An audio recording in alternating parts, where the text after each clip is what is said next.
پھر جب ان کے سونے کا وقت ہوتا خادم کو جگا دیتے تھے. ان کا خیال یہ تھا کہ رات کے کسی بھی حصے میں ہمارا گھر عبادت سے خالی نہیں ہونا چاہیے. تو اس لیے آخری عشرہ چونکہ اللہ تعالیٰ کی طرف سے بالکل رمضان کے آخری ایام ہوتے ہیں، اور اگر کوئی کمی کوتاہی رہ گئی ہے، انسان ہے کمزور ہے، تو وہ آخری عشرے میں اس کی تلافی کر لیتے ہیں. ہمارے ہاں الٹا ہے کہ پہلے دنوں میں تو ہم بہت زیادہ جذبے کے ساتھ ہوتے ہیں، جیسی رمضان کا اختتام آنے لگتا ہے تو ہم وہ سستی غالب آ جاتی ہے، چستی ختم ہو جاتی ہے.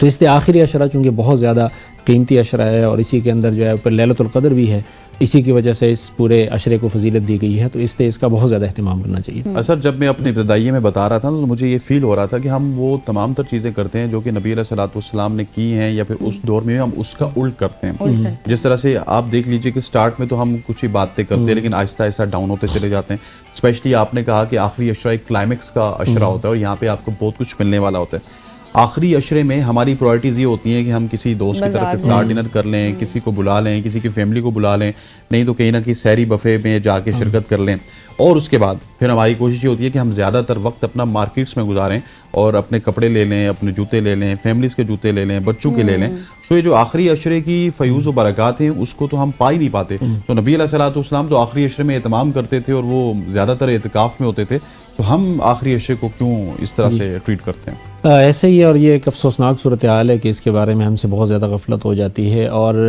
حدیث میں آتا ہے کہ جو اللہ تعالیٰ کو سب سے زیادہ محبوب ترین جگہ ہیں وہ ہے مساجد، اور سب سے زیادہ جو مبغوض ترین جگہ ہیں جہاں پہ گناہ سب سے زیادہ ہوتے ہیں وہ ہے بازار. تو اب اگر اس میں پورے سال کے اندر جو سب سے زیادہ قیمتی لمحات ہیں،